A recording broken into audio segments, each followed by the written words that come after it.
नमस्कार, TV 24 network देख रहे हैं आप और मैं हूं आपके साथ आकांक्षा सिंह।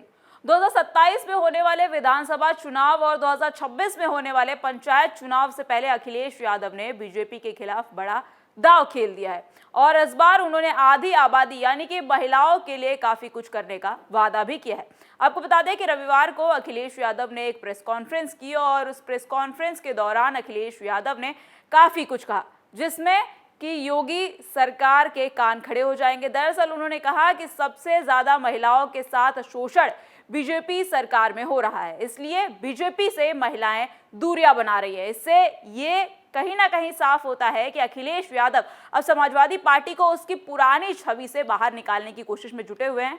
आपको बता दें कि महिला नेता तो कई हैं समाजवादी पार्टी में, लेकिन महिला सुरक्षा को लेकर, उनके मान सम्मान को लेकर पार्टी पर सवाल उठते रहते हैं। बीजेपी आरोप लगाती रहती है कि समाजवादी पार्टी महिला विरोधी पार्टी है और ऐसे ही आरोप अक्सर बसपा सुप्रीमो मायावती भी लगाती हैं, क्योंकि उनके साथ हुए गेस्ट हाउस कांड के बाद जो बड़ा विवाद हुआ था और महिलाओं को लेकर मुलायम सिंह यादव के द्वारा दिए गए बयान की चर्चा आज भी होती रहती है। लेकिन इन सब से हटकर अखिलेश यादव ने महिलाओं को राजनीति में आगे बढ़ाया और अपनी सरकार में विमेन हेल्पलाइन यानी कि 1090 की शुरुआत की। आपको बता दें कि हर चुनाव में महिलाओं का वोट प्रभाव लगातार बढ़ता जा रहा है। पहले कहा जाता था कि महिलाएं अपने घर परिवार की पसंद से वोट करती हैं, मगर अब ये ट्रेंड बदलता गया है और अब ये देश की आधी आबादी यानी कि जो महिलाएं हैं, महिलाओं ने वोटिंग को लेकर अपनी सोच पूरी तरीके से बदल रखी है।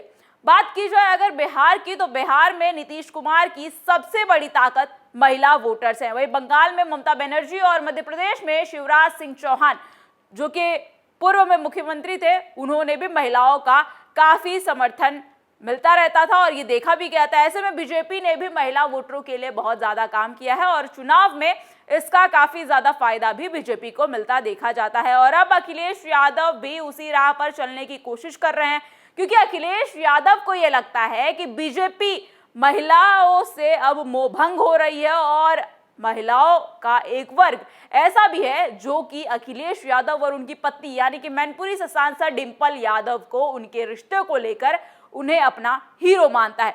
तो वहीं इकरा हसन से लेकर प्रिया सरोज, रागिनी सोनकर जैसी तमाम पढ़ी लिखी नई पीढ़ी की महिला नेता जो समाजवादी पार्टी से जुड़ी हुई हैं, कोई सांसद है तो कोई विधायक है, और उनकी वजह से पार्टी की छवि काफी बदलती और दिखाई पड़ रही है। और अब अखिलेश यादव भी महिलाओं को अपने पास, अपने तरफ ज्यादा से ज्यादा जोड़ने की कोशिश कर रहे हैं। और इन सब के साथ ही उन्होंने डिंपल यादव, क्योंकि उनका पीडीए का नारा है जिसमें वो ए का मतलब आधी आबादी बताते हैं। अब ऐसे में रविवार को अखिलेश यादव ने जो समाजवादी पार्टी कार्यालय पर प्रेस कॉन्फ्रेंस की, उसमें महिला सभा की बैठक बुलाई थी, जिसमें वो खुद कम बोलते दिखाई पड़े, लेकिन महिला नेता जो उस बैठक में आई हुई थी, उन्होंने उन महिला नेताओं की बातें सुनी, उनकी समस्याएं सुनी और इस दौरान उनके साथ उनकी पत्नी और मैनपुरी से सांसद डिंपल यादव भी मौजूद दिखी। आपको बता दें कि महिलाओं से बातचीत करने के दौरान अखिलेश यादव ने 2027 में होने वाले विधानसभा चुनाव को लेकर भी बड़ी घोषणा की,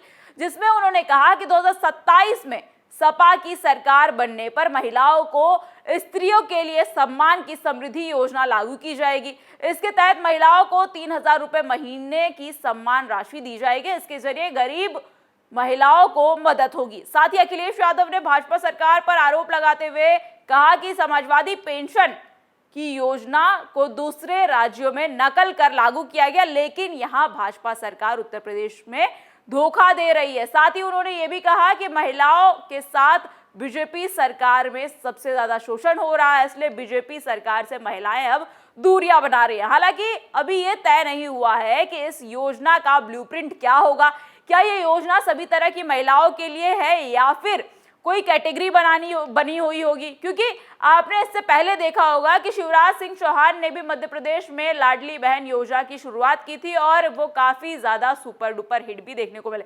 इससे पहले भी कई राज्यों ने इसे अलग अलग नाम से अपने अपने राज्यों में लागू किया और अब अखिलेश यादव भी पीडीए का जिक्र करते हुए कई बार ये कहते देखे जाते हैं कि ए का मतलब अगड़ा होता है और ए का मतलब आधी आबादी भी होती है।